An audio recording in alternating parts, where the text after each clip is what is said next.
Assalamualaikum warahmatullahi wabarakatuh.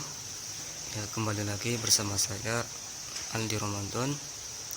Di sini saya dapatkan tugas mata kuliah Ulumul Hadis. Di sini saya akan menjelaskan materi tentang hadis maudhu atau palsu dan permasalahannya. Ya, di sini saya memiliki peta konsep. Yang pertama A. Definisi hadis palsu. B. Makna berdusta atas nama Rasulullah SAW. C. Sejarah awal terjadinya pemalsuan hadis. D. Sebab-sebab terjadinya pemalsuan hadis. Faktor politik, fanatisme golongan, tukang cerita, menjilat penguasa, perbedaan mazhab, kebodohan. Yang E. Tanda-tanda hadis palsu pada sanad dan pada matan. Yang F. Upaya para ulama dalam menanggulangi hadis palsu. G. Kedudukan hadis palsu dalam Islam. H. Para pendusta dan kitab-kitab yang memuat hadis palsu. I. Hukum meriwayatkan dan mengamalkan hadis palsu. C. Beberapa contoh hadis palsu. Yang terakhir K. Kitab-kitab yang memuat hadis palsu. Yang pertama A. Definisi hadis palsu. Hadis maudhu secara etimologi merupakan bentuk isim maf'ul wa doa yad'u yang bermakna yang disusun, dusta yang diadakan dan yang diletakkan. Sedangkan dari segi terminologi, ulama hadis mengartikan hadis maudhu yaitu sesuatu yang diisbatkan kepada Rasulullah SAW secara mengada-ada dan dusta, yang tidak beliau sabdakan, beliau kerjakan, dan beliau takrirkan. Hadis maudhu atau hadis palsu ialah hadis yang di dalam sanadnya umumnya ada seorang atau beberapa orang rawi yang pendusta. Sedangkan hadis yang tidak ada asalnya ialah hadis yang tidak mempunyai sanad untuk diperiksa, yakni perkataan yang beredar dari mulut ke mulut atau dari tulisan ke tulisan yang tidak asal usulnya atau sanadnya yang disandarkan kepada Nabi SAW. Kemudian B.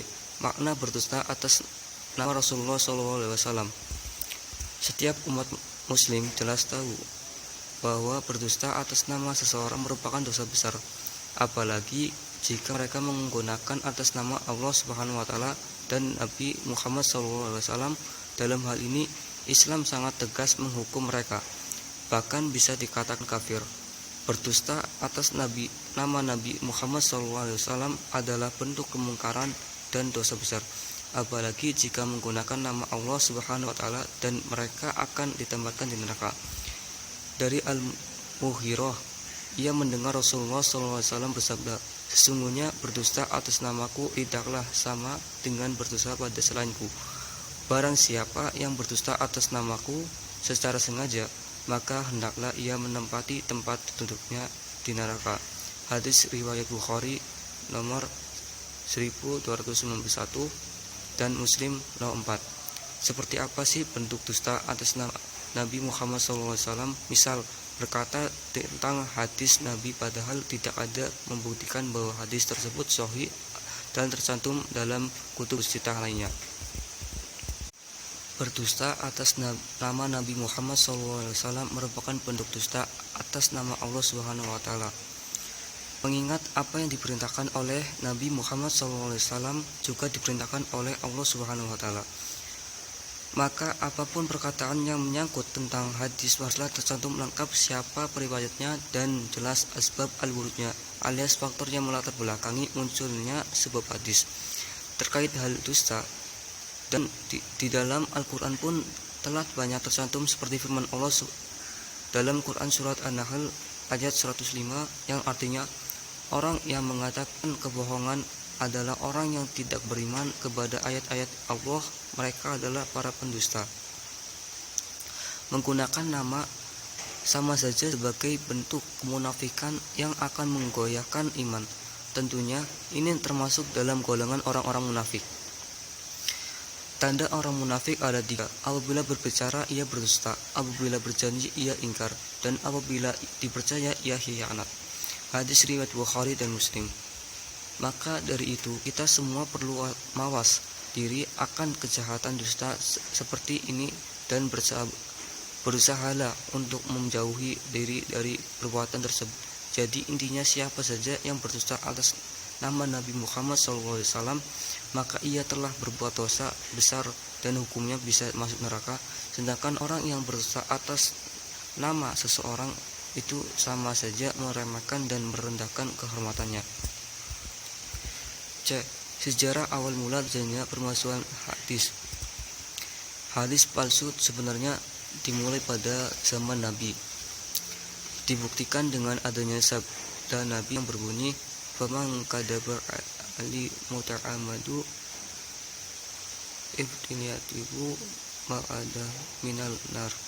Barang siapa yang secara sengaja berdusta kepadaku, maka hendaklah ia mengambil tempat di neraka. Dengan demikian, Rasulullah sudah menyadari akan adanya orang-orang yang berdusta atas nama dirinya. Tetapi pada zaman Nabi belum ditemukan kasus mengenai hadis palsu. Begitu pula pada masa Khalifah Abu Bakar, Umar dan Utsman. Hal ini dikarenakan mereka sangat hati-hati menjaga hadis. Dibuktikan dengan pembakaran catatan hadis milik Abu Bakar dan Aisyah. Umar dan Utsman juga terkenal tegas dan hati-hati terhadap penyebaran hadis. Hal ini disebabkan punya Al-Quran tercampur hadis. Pemalsuan hadis terjadi pada masa Ali bin Abu Thalib karena ada pertentangan antara Ali bin Abu Thalib dengan Muawiyah ibnu Abu Sufyan. Sebagian pengikut Ali, Khawarij, membentuk golongan tersendiri yang tidak hanya memusuhi Ali tetapi Muawiyah juga. Golongan yang pertama kali membuat hadis palsu ialah Syiah. Dan yang paling banyak membuat hadis palsu ialah golongan Syiah dan Rafidah. Munsir Putra 2010 181. Di antara pakar hadis ada yang menyatakan bahwa pemalsuan hadis telah terjadi sejak zaman Nabi. Pada mulanya, faktor yang mendorong seseorang melakukan pemalsuan hadis adalah kepentingan politik. Pada masa itu terjadi pertentangan politik antara Ali ibnu Abu Thalib dan Muawiyah ibnu Abu Sufyan. Yang D. Sebab-sebab terjadinya pemalsuan hadis yaitu melalui faktor politik, fanatisme golongan, tukang cerita, menjilat penguasa, perbedaan mazhab, dan kebodohan. Yang pertama itu faktor politik.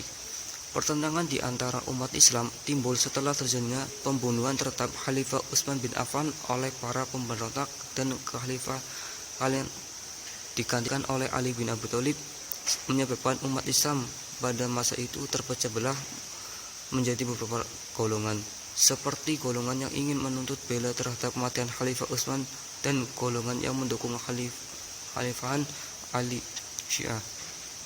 Setelah perang Siffin, muncul pula beberapa golongan lainnya seperti Khawarij dan golongan pendukung Muawiyah.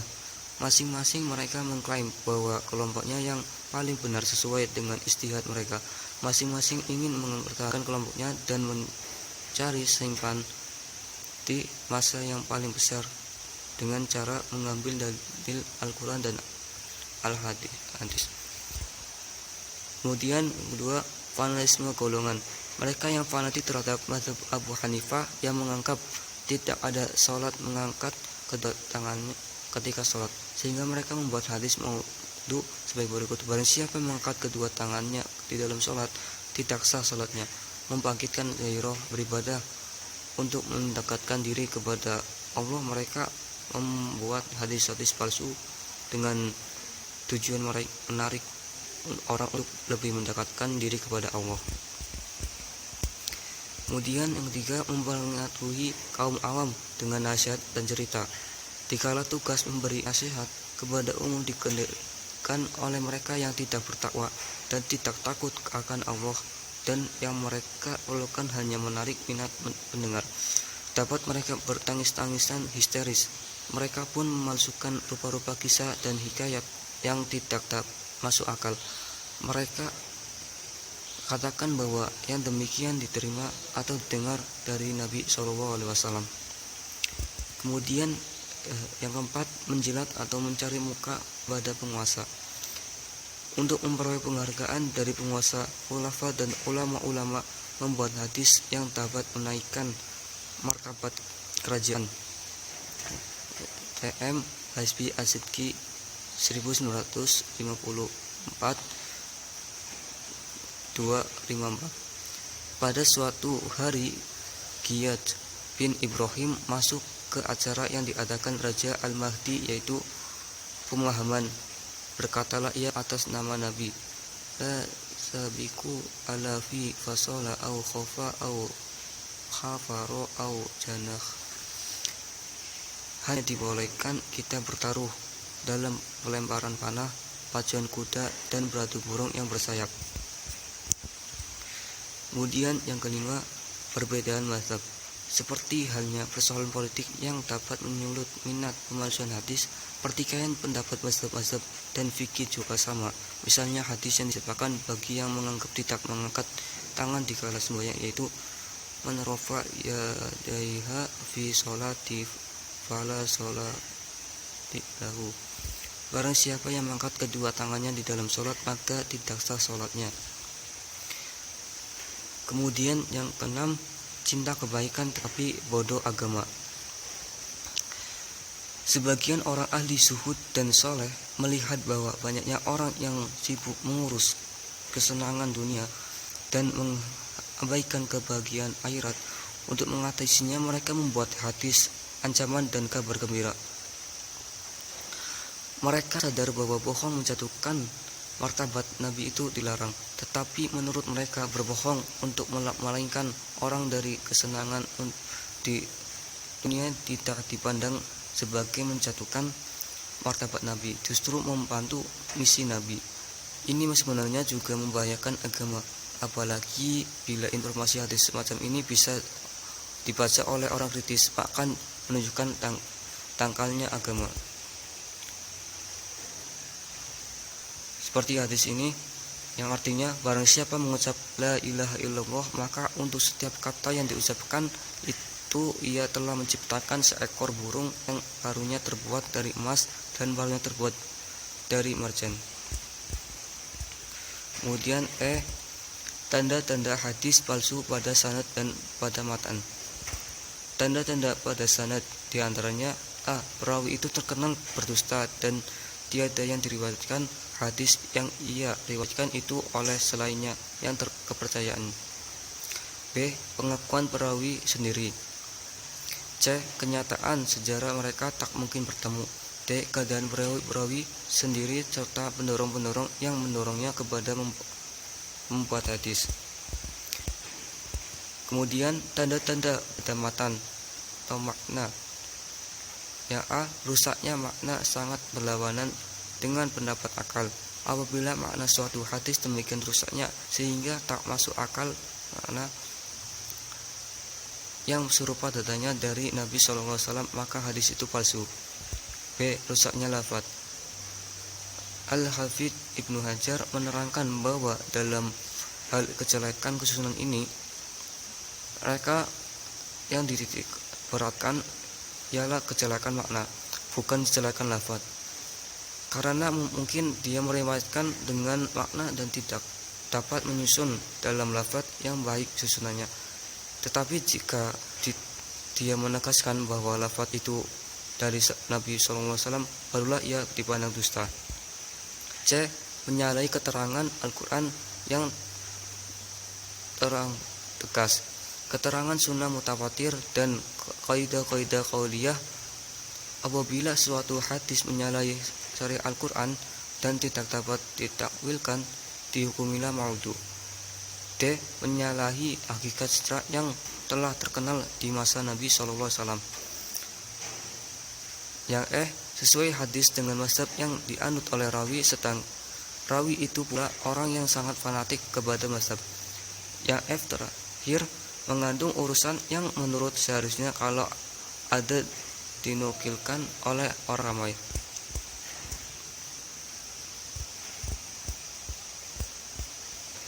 Kemudian yang F, upaya para ulama dalam menanggulangi hadis palsu.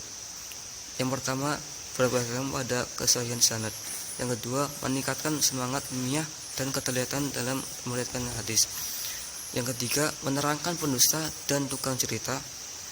Yang keempat, menjelaskan hal ihwal para perawi. Yang kelima, meletakkan kaidah-kaidah untuk mengetahui hadis maudhu.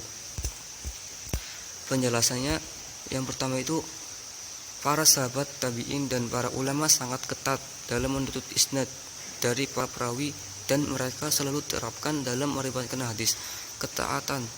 Keketatan menuntut isnad tidak hanya berlaku di kalangan ulama dan pencari hadis, tetapi isnad telah menjadi hal umum yang diterima baik di kalangan ulama maupun di kalangan awam.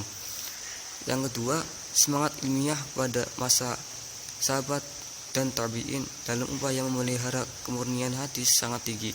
Hal ini dapat menyebarluaskan hadis ke berbagai daerah.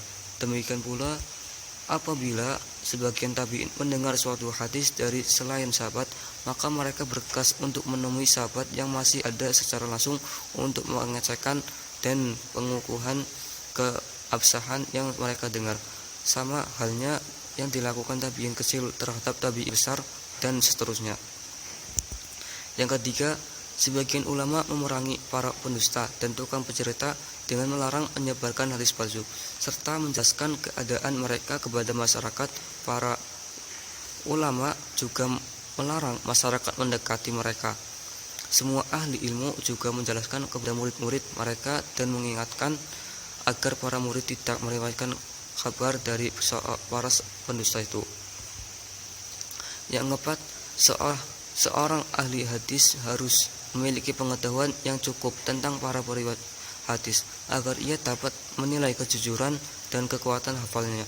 Sebagai pegangan dalam membedakan yang sahih dari yang palsu dan yang baik dari yang buruk, justru itu para ahli hadis mengadakan penelitian tentang kehidupan para periwayatnya dan mengenal hal ihwal mereka. Mereka melakukan kritik karena Allah semata, bukan karena rasa takut kepada seseorang. Yang kelima, selain kaidah-kaidah yang rumit dalam rangka mengetahui hadis sahih, hasan dan dhaif, para ahli hadis juga meletakkan kaidah-kaidah untuk mengetahui hadis yang maudhu. Mereka menyebutkan tanda-tanda kepalsuan baik dalam sanad maupun dalam matan. Kedudukan hadis palsu dalam Islam. Umat Islam telah sepakat atau ijma bahwa hukum membuat dan meriwayatkan hadis maudhu dengan sengaja adalah haram. Ini terkait dengan perkara-perkara hukum syara, cerita-cerita, targhib dan tarhib dan sebagainya. Para ulama ahlu sunnah wal jamaah sepakat mengharamkan berbohong dalam perkara-perkara yang berkaitan dengan hukum dan perkara-perkara yang berkaitan dengan targhib dan tarhib. Semuanya termasuk dalam salah satu dari dosa-dosa besar. Para ulama telah berijma bahwa haram berbohong atas nama seseorang, apalagi berbohong atas seorang yang diturunkan wahyu kepadanya. Namun yang pasti, para ulama berijma bahwa haram membuat hadis-hadis maudhu, yang berarti juga haram meriwayatkan atau menyebarkan hadis-hadis maudhu padahal ia mengetahui dengan yakin atau kedudukan hadis tersebut adalah maudhu. Barang siapa yang tetap meriwayatkan dan menyebarkan hadis-hadis maudhu dalam keadaan mengetahui dengan yakin atau kedudukan hadis tersebut dan tidak menerangkan kedudukannya, ia termasuk pendusta atas nama Rasulullah. Ini dijelaskan dalam sebuah hadis sahih yang berbunyi, barang siapa yang menceritakan satu hadis dariku dan dia mengira bahwa hadis itu adalah dusta, maka dia termasuk di dalam salah seorang pendusta. Para pendusta dan kitab-kitab yang memuat hadis palsu. Yang pertama, Aban bin Ja'far telah membuat hadis yang disandarkan kepada perawi Abu Hanifah yang jumlahnya 300 hadis. 2. Ibrahim bin Said al-Aslami telah meriwayatkan dari Imam Malik beberapa hadis yang tidak memiliki asal usul. Yang ketiga, Ahmad bin Abdullah al-Juwaybari telah membuat hadis dan dalam angka yang mencapai ribuan hadis untuk mendukung kelompok Al-Karamiyah. 4. Nuh bin Abu Maryam telah membuat hadis yang berhubungan dengan kelebihan surah-surah Al-Quran. 5. Muhammad bin Sujja al-Talji Al-Haris bin Abdullah Al-Anwar. Yang 6. Muqatil bin Sulaiman. Yang 7. Muhammad bin Syaid Al-Maslub. Yang 8. Muhammad bin Umar Al-Waqidi. 9. Ibrahim bin Muhammad bin Abu Yahya Al-Asy'ami. 10. Wahab bin Wahab Al-Qadi. 11. Muhammad bin Al-Sa'ib Al-Qalbi. 12. Abu Daud Al-Nakhai. 13. Ishaq bin Najih Al-Maliki. 14. Abbas bin Ibrahim Al-Nakhai. 15. Ma'mun bin Abu Ahmad Al-Harwi.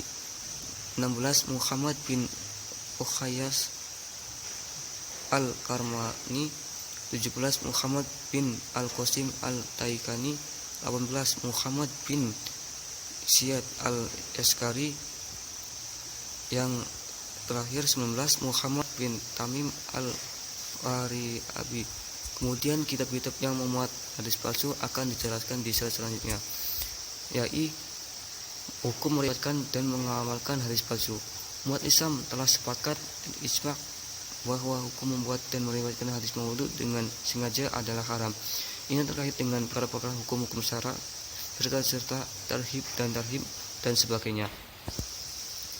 Yang menyelisihi ijma' ini adalah sekumpulan ahli bid'ah, di mana mereka mengharuskan membuat hadis-hadis untuk menggalakkan kebaikan tarhib, menakut-nakuti kepada kejahatan tarhib, dan mendorong kepada kesunuk. Dan mereka berpendapat bahwa tarhib dan tarhib tidak masuk dalam kategori hukum-hukum syara.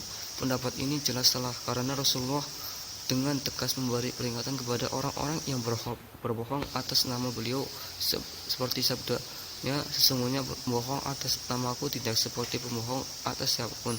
Siapapun yang berbohong atas namaku, maka dia dengan sengaja menyiapkan tempatnya di dalam neraka. Janganlah kamu berbohong atas namaku, karena sesungguhnya orang yang berbohong atasku akan masuk neraka. Yang J.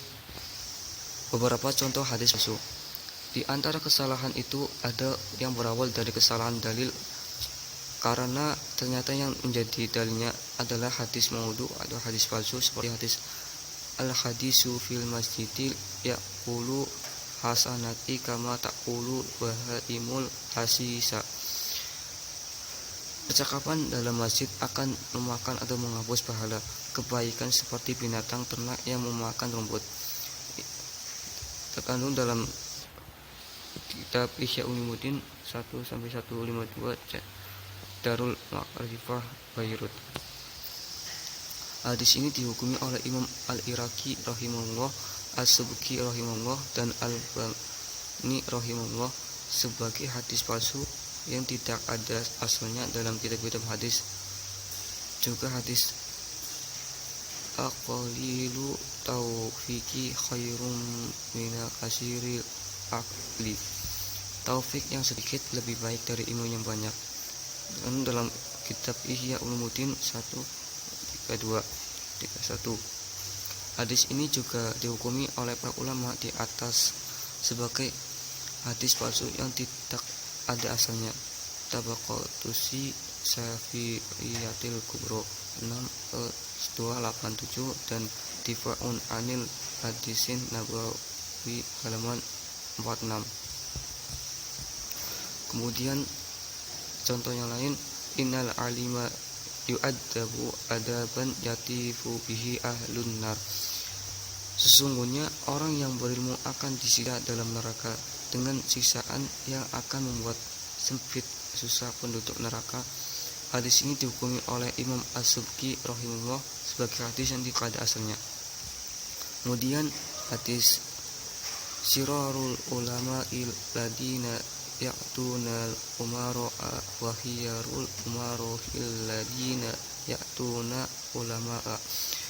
Seburuk-buruknya ulama adalah yang selalu mendatangi para penguasa atau pemerintah, dan sebaik-baiknya penguasa adalah yang selalu mendatangi para ulama.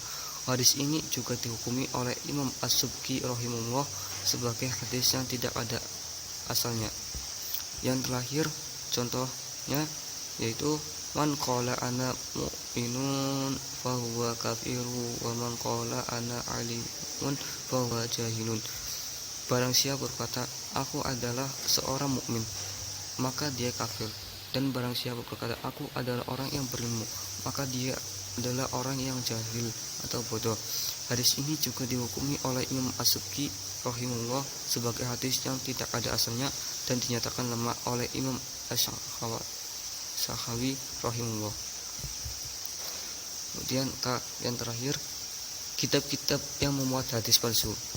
Yang pertama, Tazkirat al-Mawdu'at karya Abu al-Fadl Muhammad Thohir al-Maqdisi 448 sampai 507 Hijriah. Yang kedua, Al-Mawdu'at al-Kubro karya Abu al-Faraj Abdurrahman Ibnu al-Jauzi pada tahun 508 sampai 597 Hijriah. Yang ketiga, Al-Dur al-Multaqat fi Tibyan al-Khalat karya Rodi al-Din Abu al-Fadl Hasan Ibnu Muhammad Ibnu Husain pada tahun 623 Hijriah. Yang keempat, Al-Ba'id ala al-Khalas min Huwadid al-Qasas karya Zainuddin Abdurrahim al-Iraqi pada tahun 725 sampai 806 Hijriah. Yang kelima, Tanzih al-Syari'ah al-Marfu'ah an al-Akhbar al-Sani an al-Mawdu'ah karya Abu Hasan Ali Ibnu Muhammad al-Qanni pada tahun 936 Hijriah. Yang keenam, Al-Fawaid al-Majmu'ah fi al-Did al-Mawdu'ah karya Al-Qadi Abu Abdillah Muhammad Ibnu Ali al-Daukani pada tahun 1173 sampai 1255 ya. Terima kasih. Demikian materi yang dapat saya sampaikan. Apabila terdapat salah kata dan ketika saya mengucapkan, mohon dimaafkan. Semoga ilmu ini bisa bermanfaat untuk kita semua. Amin ya rabbal alamin. Dan wassalamualaikum warahmatullahi wabarakatuh.